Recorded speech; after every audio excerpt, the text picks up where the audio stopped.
19-cu əsrdə Azərbaycan sözü Babəkin adından yazanlar da var. Papakandır. Azərbaycan sözü Abbasqulu Başxanovdan yazılır. Yəni müxtəlif yozumlar çoxdur. Mirzə Kazım bəyin də yozumları var. Başqalarının da yozumları var. Rus, nə bilim, İngilis, Fransız. Bəziləri ümumiyyətlə deyir ki, Babək Azərbaycanlı deyil.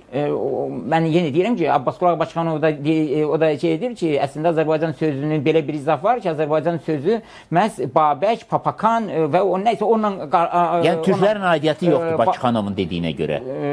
Başxanovun dediyinə görə, Başxanov qədim dövrə toxunanda deyir. Burada Yafəsin oğlanları vardı, Türk vardı, onun nəvələri vardı, Xəzər. Azərbaycan sözünün izahında elə deyir. Amma Azərbaycan sözü türklərə bağlamır. Babəkin adına bağlayır. Amma türklərə bağlamır. Başxanov bunu necə bağlaya bilər? Başxanov bağlamır ona görə ki, Başxanov polkovnik idi. Aha.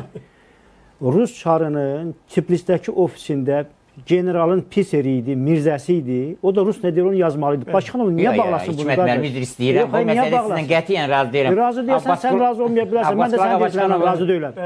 Yəni, Abbasqulu polkovnik deyil idi. Başxanov polkovnik deyil idi.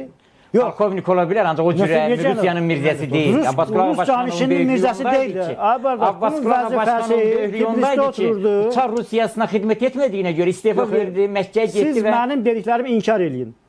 Rütbəsi polkovnik idi Abbasqulu Başxanov. Sovet dövründə, Sovet Rusiyası dövründə... Yox, cavab verin də. Sovet Rusiyası dövründə də polkovnikdə olan... Faik müəllim, olsun. Mən sizdən konkret sual verirəm. Abbasqulu Başxanov Rus ordusunun polkovnikidir, yoxsa yox? Rus canişinin adjutantıdır, yoxsa yox? Hörmətini azaltmır. Azaltmıram, mən də azaltmıram. Yəni, mən faktı istəyirəm, təsdiq edəsin. Abbasqulu Başxanov Gülüstan-ı İrəm adlandırılan Rus dilində isə Cənubi Şərqi Qafqazın tarixi kitabında Türkün tarixini çox doğru yazdığına görə... Mən onu müzakirə eləmirəm. Mən deyirəm ki, siz təsdiq eləyin, əgər bilirsinizsə. Bilmirsinizsə, deyin, bilmirəm. Abbasqulu Başxanov Çar Rusiyası ordusunun polkovniki idi. Çar Rusiyasının... Hə, ya yox deyin. Bəli, polkovnik idi.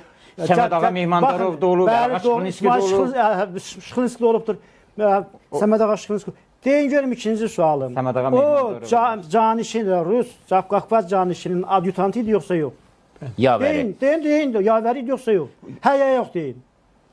Bunu demirsinizsə, siz bu faktı etiraf etməkdən niyə qorxursunuz? Abbasqulu Başxanov yavər olması nəyi dəyişir? Mən nəyi dəyişir yox. Yəni siz əgər elementar sənədli, sübutlu, dokumentli deyətə sənədli sözü etiraf eləməkdən çəkinirsinizsə, demək burada sizin gizlədiyiniz bir şey var. Nəyi gizlədirsiniz? Nəyi gizlədirsiniz? Abbasqulu Başxanov Rus canişinin yavəri idi, yoxsa yox? Yavəri. İndi gəl danışaq. İndi bu niyə bu qədər çətin etiraf edirsin?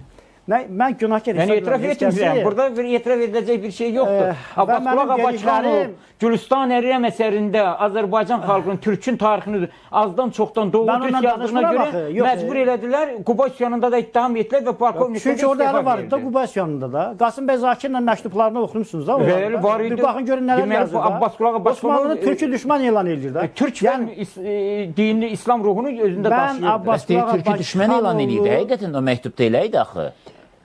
Elə məsələlər var ki, nə məsələlər? Onda Səyyid Aranda da o məsələlər var. Nədir, nə məsələdir? Bircə dəqiqə Hikmət müəllim, üzr istəyirəm, buna aydınlıq gəlsin. Niyə düşmən elan eləyirdi? Kimə nisbətdə düşmən idi? Kimə? Osmanlı kimə nisbətdə düşmən idi? Çar Rusiyasına nisbətdə düşmən idi. Və niyə bu türküdürsə, niyə ona düşman kimi gözündən baxırdı? Rusun gözündən baxırdı. Demək, əgər o öz millətinə Rusun eynəyindən düşmən kimi baxırdısa, onun yarazlığı da tariximizə münasibətdə də bu elementləri axtarmaq lazımdır. Mən burada Abbasqulu Başxanovu düşmən elan etmək istəmirəm. Böyük mütəfəkkirimizdir, ictimai fikir tariximizin nəhəngidir. Biz onu sevirik, əsərlərini qiymətləndiririk, amma həqiqət kimi demək lazımdır. Gülüstan-ı İrəmdən sonra Kəmal Dövlə məktubları çox gözəldir. O Mirzə Fətəli Axundovundur. Axundovundur. Mən də Axundovdan danışıram.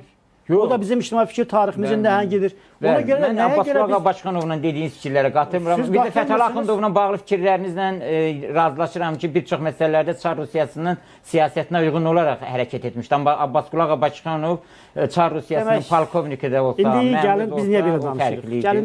Gəlin indi burada... Elə üzr istəyirəm, onu deyim ki, Hikmət müəllim, elə Azərbaycan məsələsinin üzr istəyirəm, onu deyim, buyurun siz danışın. Elə Azərbaycan, Azər, müəyyən mənada o dönəmdən hər şey qoyuldu. Təməli Çar Rusiyası qoydu, Sovet Rusiyası isə. Demək ona qədər yox idi. İndi ortaq platformaya gəlirik. Bəli, Çar Rusiyası onun təməlini qoydu. Amma ona qədər yox idi.